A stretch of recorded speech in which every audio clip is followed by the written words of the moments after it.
So here's the German list. We have just over 400 points of German Panzer Grenadiers. We have a Sturmgeschütz 3 troop here. We have the lead, obviously. We do have a recon Puma. Here we have our forward command. They're mounted in a Hanomag. And then we have our Panzer Grenadier platoon. We have the command section. They're mounted in a truck. And then we do have just the regular platoons. I don't have all the right stuff based, so I'm just fudging that there's 2 extra riflemen in each. Most of them are going to be in defensive positions, more static than not, so it's not going to be the end of the world. I've got some markers for those. I do have 2 Panzer teams. They're based together. And then we have a Pack 40, which is also in a dugout as well, so there's extra 20 points on that too. So that's the German list. And here's the British list. So we've obviously got British paras. So we do have, this is a British paratroop platoon. They are supported by a Sherman troop. We also have a lead, Firefly, and another M4. So the actual parachute platoon, though, we have, these are the main 3 sections. Each of them has a 2-man Bren team as well. Then we have a 2-inch mortar team, we have a Piat team, and then we also have a 3-man Vickers heavy machine gun team. They have a 6-pounder, and then we have our platoon command section, which is 6 guys there. So that's the British list, also about 400 points as well. So here we are. This is the end of kind of the first round. We had the Allies took the first turn, and then the Germans took the second turn. The Allies started with a good number of units on the board. They start from the north, or as the top as you're looking at north, east and western edges that they can come in on. The southern edge at the bottom of the screen was for kind of the Germans, so to speak. So they started with a good number on. They rolled a 6 to bring on that many extra units, which was everything. So everything came on in the first turn, and was a little bit of positioning, bringing up infantry here up in the cornfields or the wheat fields, I suppose, and then moving up some Shermans, taking a few pot shots. The Germans have had a terrible game of it so far. They started with 2d6 worth of units in ambush or reserve move, which I've marked. That's what these little red cubes are used for. They rolled 3 on 2d6, so it was pretty bad. And they put one on the Puma here and on the Pack 40, and they had one also on, I believe it was this. The Stug over here.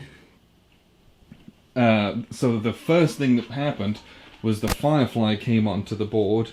The Puma tried to spot it, but rolled a 1, and so was unable to shoot, and very quickly took a 17-pounder round right in its rear armor and blew up almost immediately.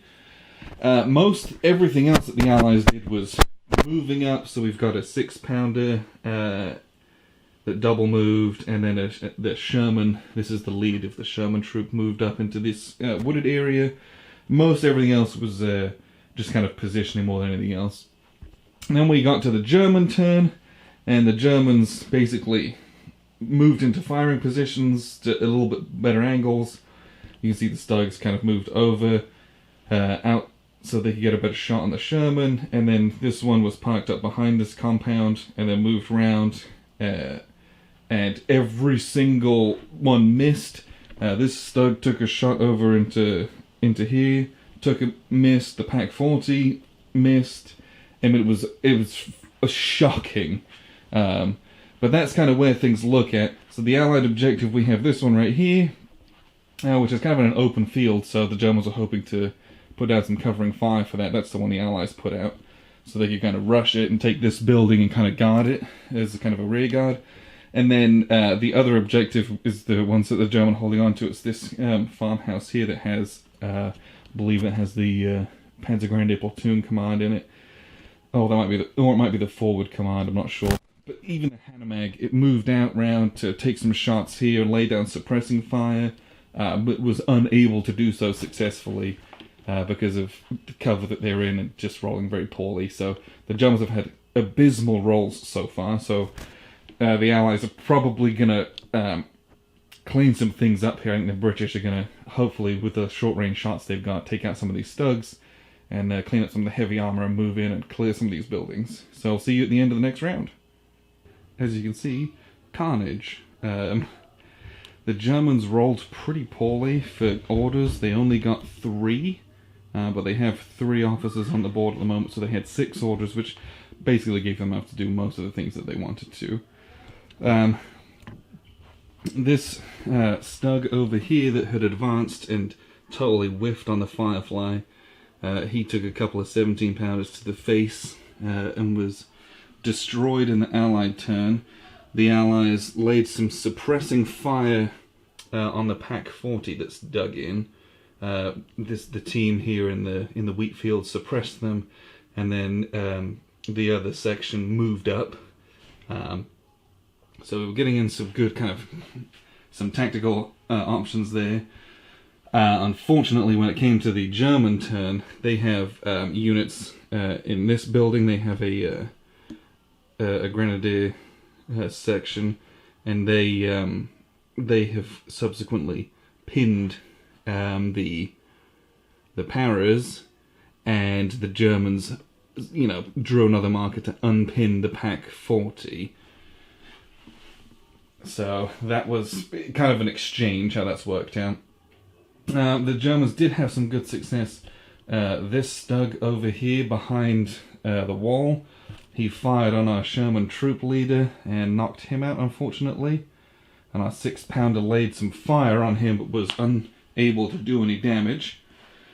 Over here we've had a bit of, apart from this Firefly that took out that Stug there, not much else been going on. These guys got unpinned, and the little mortar team hasn't really done much that was effective. Tried to lay down some fire, but nothing going there. This Stug knocked out this Sherman, so that was very unfortunate. But in the back, we have this team, this rifle section. They advanced after the Piat team here knocked out that Hanomag, so they're running up the back. Hopefully we can advance that Piat team, maybe flank the Stug here, take them out. No, but this is the objective here. That has the forward command post in it. If we can clear that and hold that building, this building has our platoon command in it, so there's a lot of fire coming down. They're currently pinned. I've got a bailed out marker, but they're currently pinned, so there's a lot going on. The British are kind of stuck in a lot of places where they were trying to advance over open ground. But in losing a couple of Shermans, what they did get is they got an air attack marker when they pulled. So I think they have 8 morale points from those battle tokens out of a total of 30. So it's not great, but that air attack is going to come in handy next time. We'll see what we get coming in. I think we'll have Mark 9 Spitfires or Typhoons coming in for a bombing run. That should be quite fun. The Germans kind of hanging on for dear life. Did some good damage to the armor, but they are in something of a predicament if the Allies can get on top of themselves here. So we'll see at the end of the next turn. So here we are at the end of round 3, and as you can see there is, well, a lot of stuff's happened here. So the first thing that happened is we used that aircraft counter that we pulled from the bag. We rolled very well as the Allies. We had a British Typhoon come in with 60-pound rockets, and it strafed right down here and attacks the Stug, knocking him out. We also then had the Firefly follow up and attack this Stug, 2 shots right in the rear, knocking him out.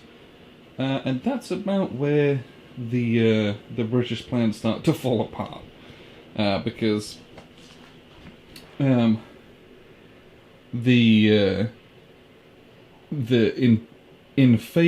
destroying those 2 things, the Germans pulled a Beyond the Call of Duty counter, which they then passed, and that enabled this Pack 40 that was here to immediately take an action, and they were basically at point-blank range, and attacked the para section that was pinned down. They were pinned down by fire from the building, and they opened up with their basically single high explosive shell, causing one casualty, which forces a morale check, and they failed the morale check spectacularly, even though they're veteran troops, and so they totally broke off the board, which was frankly a disaster. And then we also had fire from this building, because these guys were pinned down from here from an early time. They then fired on here and pinned these guys, so that wasn't great. And then we also had fire from this building pinning down these units here. At that point, the Germans only had those 2 units that were unpinned, so we were close to being able to pin everyone and therefore win the game, but wasn't the case. Weren't able to get it done because we didn't have very many orders. This little 6-pounder moved up like an inch, trying to just hustle their way up. Then the German turn came, where they only had 2 units available, and that's where they pinned those guys, and then they repinned these guys. And then they pulled a rally chit, which they pulled a 1, so that's very good, so it didn't cost them anything. And they rolled a 4 on a d6, so they're able to rally everyone.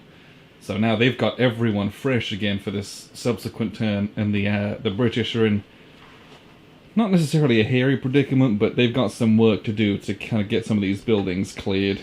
I think if they clear this one and this one, they'll be able to claim this objective.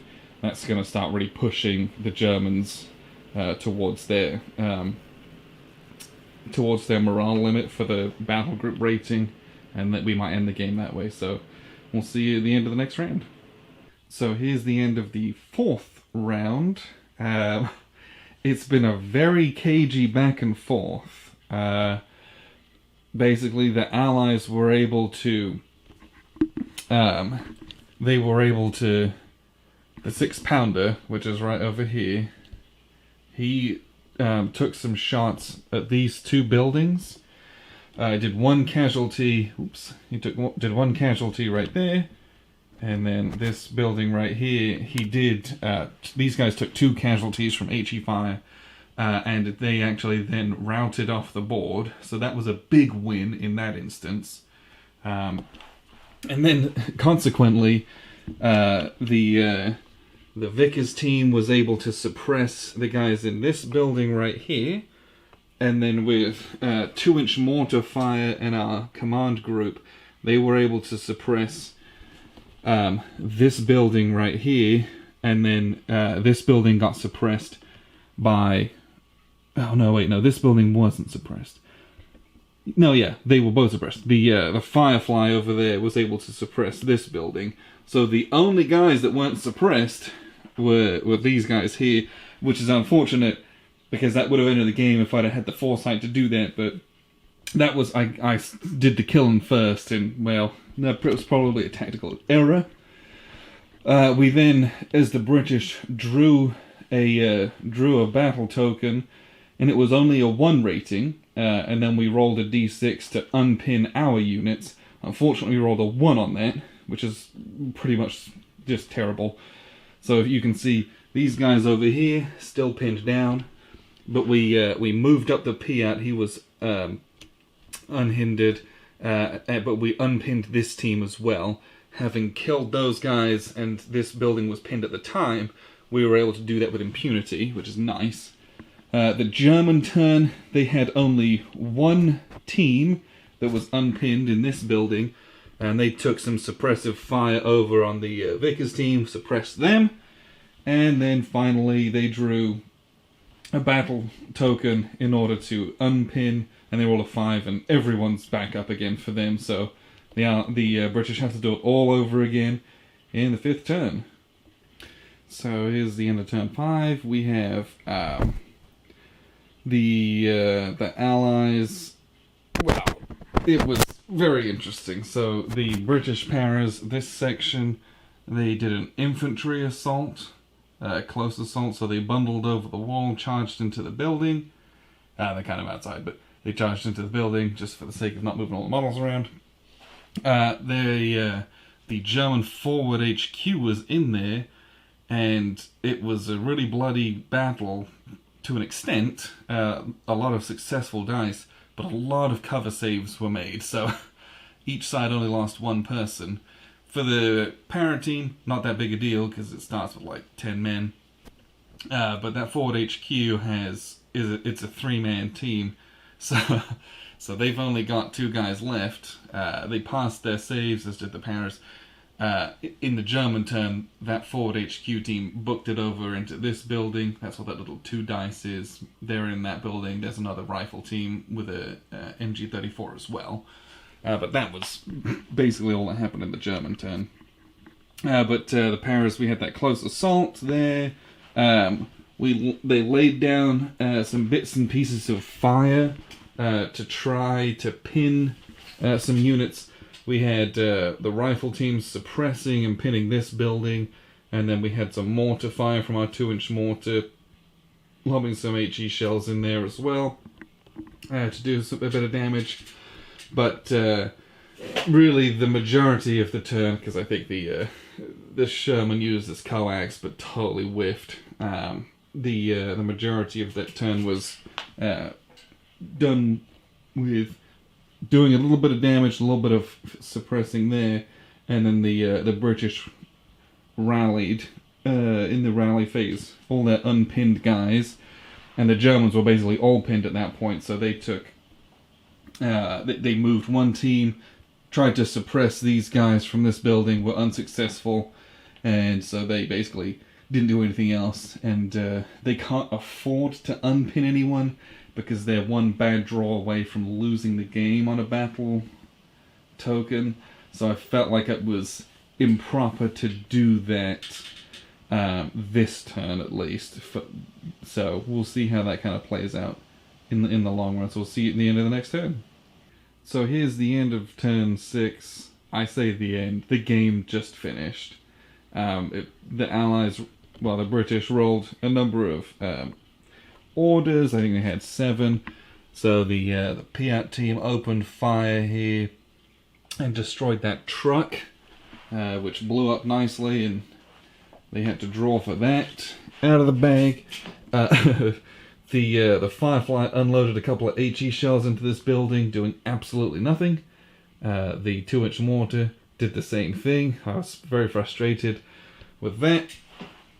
But luckily, our good friend, our Vickers team over here, sat behind this hedge. He shot into this building, which had a Panzer Shrek team, or the remnants of it there, opened fire and unloaded, and was able to knock out that team, drawing another chit. And then the Germans then exceeded their battle rating with those battle tokens. So this is kind of the end of what it looks like. A lot of carnage. I guess it was a close run thing. I think the British ended up with what, 5, 20.